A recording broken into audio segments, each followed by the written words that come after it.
Welcome back to part number 2, guys, and before we get started with this episode, I wanted to go over some of the trades that I made prior to this episode's beginning.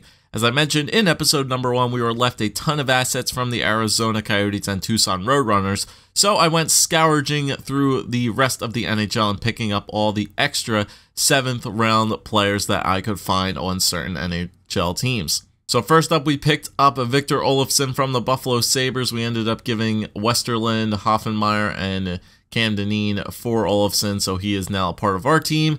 Next up, we moved to Mackenzie Weger, who was a part of the Florida Panthers, a defensive prospect. We picked him up for Connor Garland and a 6th round pick. Next up, we moved to the LA Kings, picked up Spencer Watson off of their club. Pretty much swapped players. Otto Sompi goes to LA and we get Spencer Watson in return. We go over to the Minnesota Wild and pick up another good defensive prospect here, a little bit older, but Victor Louvre should find a spot nicely on our team. We give up Volkovsky and a 4th round pick for Victor Louvre. Next up, we go to the Islanders and trade for Kyle Burroughs, another decent defensive prospect where we basically just swap defensive prospects. And we gave them David Bernhardt and I believe a low overall pick, I believe a 6th, and we got Burroughs. Next up, we made a trade with the Ottawa Senators, picking up 2 players. We get Francis Perron and Ryan Dzingel from the Ottawa Senators.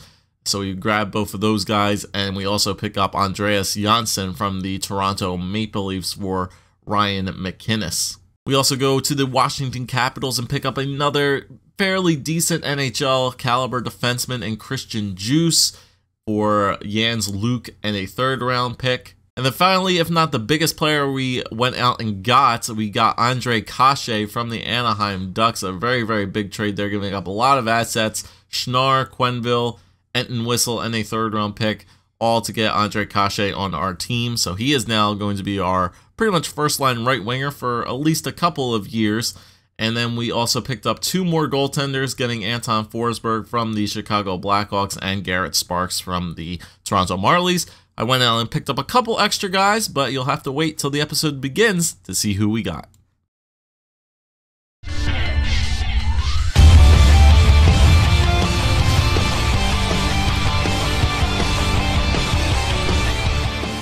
Hey guys, what is going on today? Bojo here, and welcome back to episode number 2 of our 7th round draft picks team, a full team made up entirely of players that were only drafted in the 7th round of previous NHL teams. So thank you guys for watching episode 1. I appreciate that. Make sure you guys hit that like button down below just as much as you hit it in the first one. Let's try to get this one up above 100 likes as per usual. But today in episode number 2, we're definitely going to probably get the first season done underway with this team. So as I showed you guys in the little preview before this episode, we made a ton of new acquisitions and trades of our team. Obviously, we traded away a bunch of picks that we weren't going to use, traded away a bunch of prospects that were left for us from the Tucson Roadrunners and the Arizona Coyotes. So we traded those guys all off. I did as much as I can do to pretty much have an entire team of 7th overall picks, and with the exception of 2 spots, we pretty much have every roster spot filled at the moment. So you guys saw a bunch of the trades that I made already, but let's show you what the new look teams are looking like. Alright guys, so as you can see, the new look of these teams is completely did a 180 from what it has done before. And hopefully with the acquisition of these new players, I think our team might be able to perform a little bit better and more quickly than originally thought. So throughout all the trades, we ended up acquiring a bunch of really good prospects. Our first line now is very much so an NHL lineup with Andre Palat, Ryan Dzingel, and Andre Kase. So Anaheim, Ottawa, and Tampa Bay did us some favors right there acquiring these 3 guys, and they're going to be hopefully a pretty decent NHL lineup for sure. Palat and Dzingel I don't think will be here for the long run. They're just here to, you know, help possibly get the team some wins every now and then. But it's still a pretty decent first line now than it was looking. Second line, we got the Andreas Janssen from the Toronto Maple Leafs, Axel Holmstrom from, I believe, the Detroit Red Wings, and Victor Olofsson from the Buffalo Sabres. I believe his name came up pretty frequently in the comments section down below, so I definitely was not going to let Victor Olofsson go by, a 7th round sniper stud, top 9 potential, so he's going to be up on our second line. Third pair, Patrick Verta still stays right there. Rodrigo Abels and Spencer Watson is the new acquisition there on the third line from the LA Kings, so we picked him up. And then on the fourth line, Francis Perron, we also got from the Ottawa Senators. I picked him and Dzingel up at the same time. Calvin Thurkoff is right there, and Joachim Blakefield down there. We actually sent Dmitry Solikov, who was our top 9 potential forward, sent him down to junior since he was, I believe, the only extra forward who wasn't playing right now, but I'm pretty sure all the roster spots are filled on forwards. Actually, Philip Helt and Sevingson are not playing, so I think I will send those guys down to the AHL, and that actually might be able to fill our entire lineup down there in the AHL, unless they need to get sent to juniors, but I think we could be sitting pretty for that, so let me actually do that right now. Okay, so Philip Helt will have to go through juniors, but Sevingson can actually go down to the AHL, so that works out for me. That'll actually fill out one more spot on the AHL team, which is perfectly fine.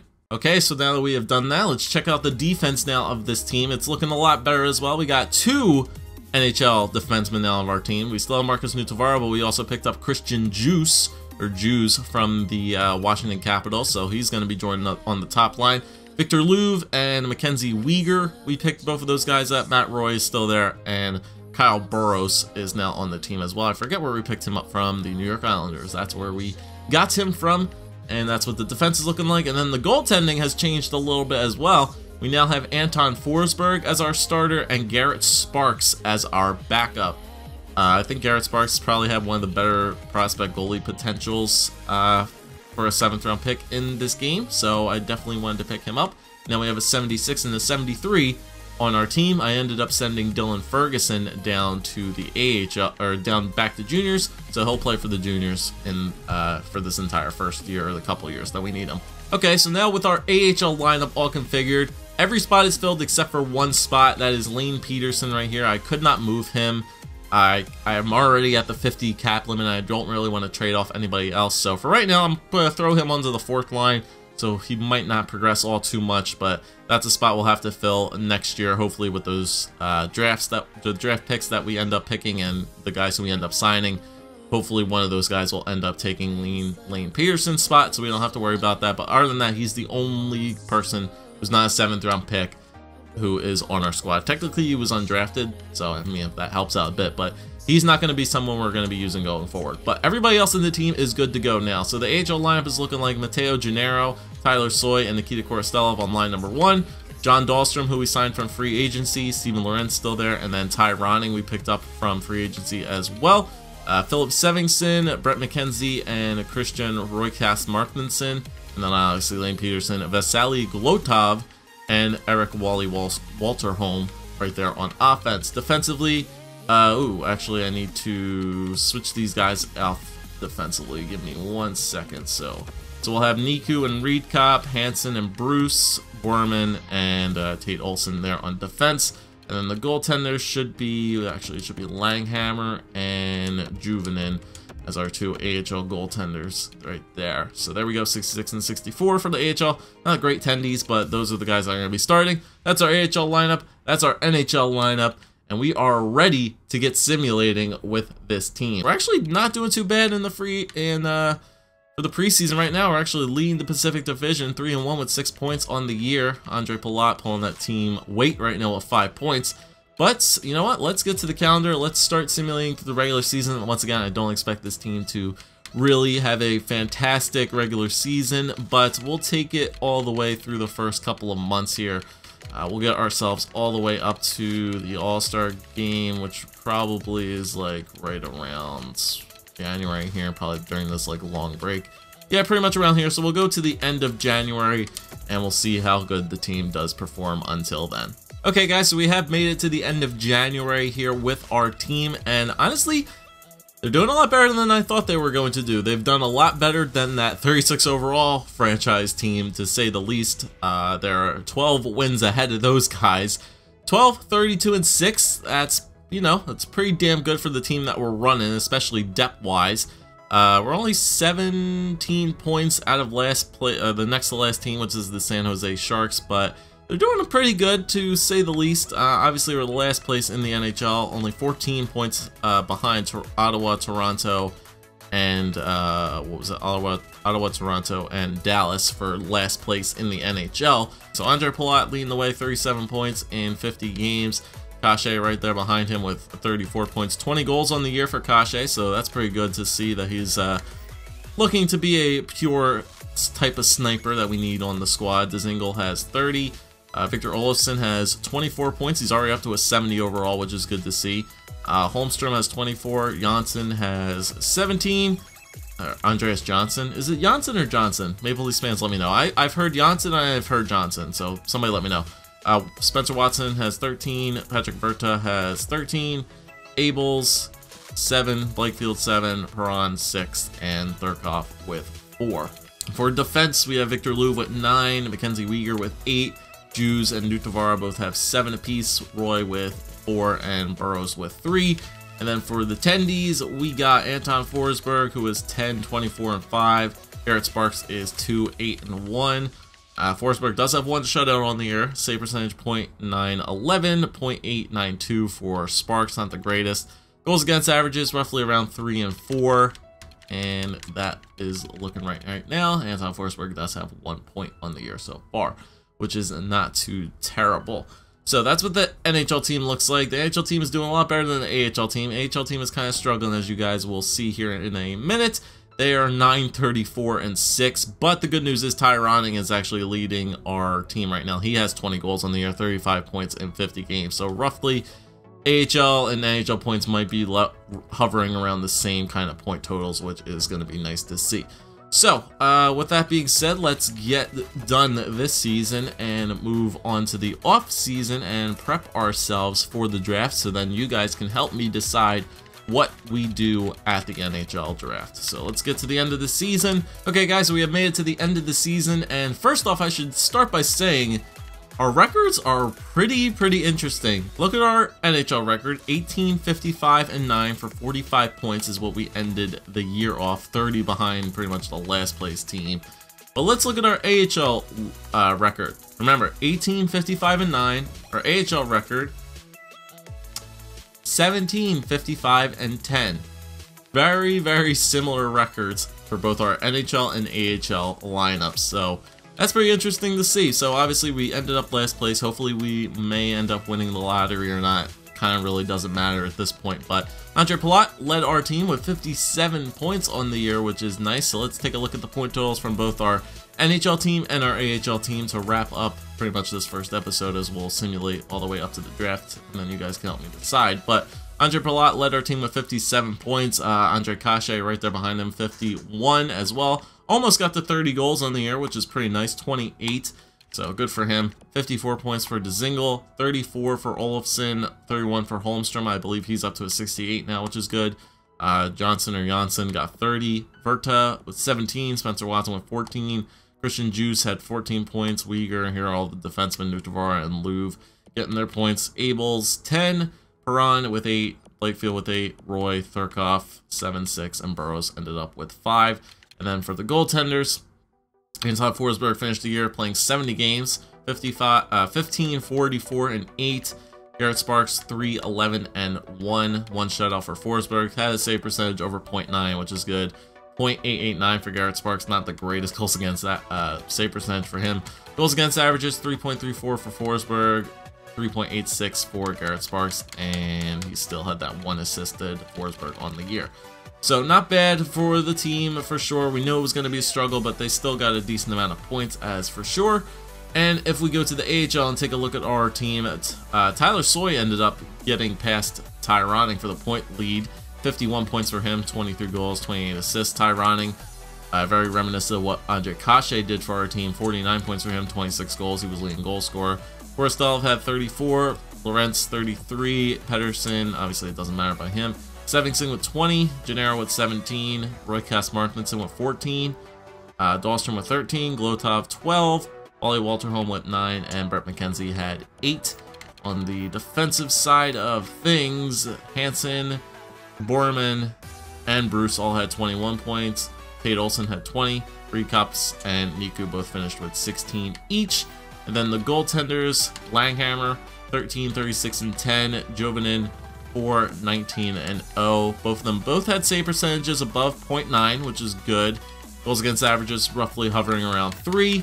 And Langhammer did get an assist on the year. Obviously, we got 45 points, so that's going to be the total to beat for every year going forward now. And hopefully we will be able to replicate that. But this is where the regular season does end. So let us simulate all the way till the couple days before the draft. I'm still going to keep doing my scouting. I might pin some things before the NHL entry draft does begin. So I'll see you guys at the beginning of the entry draft, and then you guys will help me decide what we should do regarding the draft. Okay guys, so here is the results of the draft lottery, and unfortunately we lost the draft lottery big time. We actually slid all the way back down to 4th in the lottery. As a result, Dallas ended up winning it, followed by Los Angeles and Toronto. Cleveland will be picking 4th in this year's draft, but obviously that really doesn't apply to us because we're going to be doing the draft a little bit differently. Okay, so before I actually get into the draft, let's see if we can look at progress reports for our team and see if any of them grew at all any points this year. So hopefully some guys definitely grew. So let's look at centers first, and it looks like Ryan Dzingel grew 12 modification points this year, which is good to see. Yeah, he's up to an 80 overall now, which is really, really good. Yeah, he got statistical growth and natural growth, so a lot of statistical growth, which is good to see. His last year of his progression getting a lot better. Axel Holmstrom grew 19 points, so yeah, he got a lot of natural growth, a lot of good points in defense, which is what we need. Nice. Travis Barron got 22, Abels 18, so a lot of these guys definitely grew some overall. Solikov, who was in the minors, he grew all the way up to a 67, which is good. Travis Barron actually really grew a lot. My goodness, we signed him in free agency. I think he was playing in the CHL because there was no more roster spots, so he's definitely on our team, but he grew all the way up to a 69 overall from a 57, which is crazy to see. So really good growth from Travis Barron. Got a lot of points in offensive awareness. Yeah, his shot got a hell of a lot better. Look at that slap shot accuracy, up to like high 80s now. Good for him. Look at his his speed, that's up there as well, up in like all the 90s and upper 80s for him, so that's good. He might be turning out to be a good little player for us. Everybody else gotten some pretty decent upgrade boosts, which is good. Those are all our NHL players. Palat, did he get good? Yeah, he got 3 poise upgrades, which is good. He's not going to be getting any better, unfortunately, since he's already 27, but still. Andreas Johnson went up to a 72. Cool. So as you guys can see, even though they don't have like the crazy high franchise potential and things like that, even with like AHL top 6s and top 2s or bottom 6s, as long as you play them above where they're expected to play and they play semi-decent, they're going to get overall upgrades for sure. As long as they're under the age of 26, you can expect to see players get good upgrades. I mean, look at this. Kase grew 20 overall points between like statistical and natural growth in there. He's up to an 82 overall now, which is nice. Olofsson grew up to a 75 from a 69, which is crazy. Spencer Watson grew 3. Ty Ronning grew all the way up from a 67. He was a 59 to start the year, and now he's up to a 67. So I'm probably assuming his shot got pretty good. Not really. Where did he get the points in? Speed, a couple points in defense, aggression by checking. Yeah, he got a couple points in there, but he's up to a 67 now, which is good. Defensively, let's see. Juice is up to a 79. Tavares stayed at 79. Weger, Lou really didn't grow anything. Burroughs grew up to a 70, and Roy grew up to a 69, which is good. Goaltenders getting any boosts. Forsberg up to a 77. Okay, Garrett Sparks didn't grow at all. That's fine. Let's check out the AHL now in the system. Tyler Soy up to 64. Gennaro, same thing. Skylar Mackenzie, who I think was in the CHL, so he's up to 63. Glotov 62. Ben Jones, I think he was down there as well. Same thing with Chekovic. They grew a couple points from playing in the CHL. Perron got a couple upgrades. Blakefield, yep. Dahlstrom, Sevigson, Helt grew up to a 60. Roycast Martinson up to a 58. Nikita Korostelov grew 22 overall points, which is really nice to see. He grew all the way up from a 61 to a 66. Berta grew up to a 65. Wally Walterholm, not many points there, up to 56 though, so hopefully he'll get a bigger role Defense is really where I wanted to see the big boosts. Yeah, Recop up to 65, Niku 65 as well. Billy Rassinen, who was only sitting on the bench, I believe, he grew up to 9 overall points from a 55 to a 64. See, no games played, but just sitting on the bench. Same thing for Jockman and Cheney. Those guys were sitting on the bench. Bukak and Berglund. Berglund wasn't playing, but I think Bukak was in the CHL. Cheney, well, I think might have been in the CHL as well, but they got some big overall boosts, but no as big as Rassinen, growing from 55 to 64, just sitting on the bench. So nice natural growth from him, which is always good. Hanson, Bruce, yep. So all these guys are upward 60s now, and that's what we definitely want to see. And then the goaltenders, Langhammer grew 10, Jovinen grew 10 up to a 67, and then Dylan Ferguson grew 7 up to a 54 for playing in the CHL. So a lot of good players got some very good statistical growth. Kashe got a lot better on our NHL roster, which is very, very nice. That's good that we had the statistical growth just after this year. We'll obviously see the bigger growth happen in the off season before year number 2 does begin. And now we have to do the fun thing, drafting. As you guys know, I made a rule that we would only be pretty much taking players in the 7th round. However, so what I think we should be able to do is we will be able to use our 1st round pick, but we're only allowed to take a player who's expected to go in the 7th round. So we're only going to be able to search those players who are expected to go in the 7th round of the draft, and we have to pick one of those players out of that list. So, and then up until then, we can't make any other picks until the 7th round and pick those players in the 7th round. We'll trade all of our previous picks for 7th round picks, or depending on how many 7th round picks I actually traded for. I'll see how many I have left, and then we'll just take 7th round picks. Or we could just do every single round we take a player who's expected to be in the 7th round. That's what I want your guys' opinions from. How should we do the draft? Holy crap, well, we finally made it to the 7th rounders. I probably should have went the other way and kept just scrolling down from the 1st rounders, but these are all the guys who we're definitely going to be wanting to look at while we're going to be making our drafting selections. All these guys who are projected to go in the 7th round, as well as all the other guys who are going to be you know, undrafted. If we get like the 6/7th round picks, I'm for sure we might be able to take them as well. But these guys, I'm going to need your help as well. You know, I know you guys play franchise mode out there a lot, and you guys know which are the good players that actually might get pretty good, and other guys who might not get so good. But just looking at it right now, I mean, there's 2 guys right here, top 6 defensemen that are available. I think we really need some good defensive prospects in the system for sure. So maybe I'll pin these 2 guys here, Cole Clayton and Kelvin Hare. I don't know anything about these guys. Maybe they get good, maybe they don't. I don't know. But that's hopefully where you guys will be able to come in there. Help me out. I mean, there's a 6th round guy right there, you know, Brian Laurie, but who knows. I think we should probably just stick to the 7th round projected guys and pick from them. And hopefully you guys will be able to help me out and tell me which of these guys might be able to get pretty good or which guys don't get good. I mean, there's a you know, potential backup right there, and Charlin right there, the Swiss backup Tendy. Same thing right there with Oliver Rodri, who's a goaltender. So obviously there's a ton of prospects right there in the 7th round and the undrafteds list that we can technically go for. But I need your guys' help to let me know who's good, who might be bad, because we're gonna need all the help we can get, and what should we do drafting wise. Should I keep my 1st round draft pick, which is 4th overall, and, you know, use it and pick one of the projected 7th round players? Or should I just do that for every single draft round? Or should I just trade that away for a 7th round pick and only pick in the 7th round? Let me know down in the comment section down below, guys, for what we should do. Next episode is going to be the draft.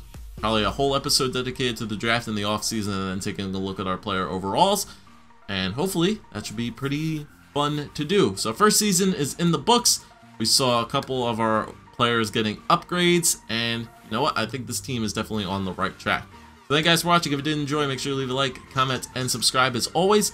I'll see you guys for episode number 3, where we go into our very first draft with these 7th round players. I'll see you guys then.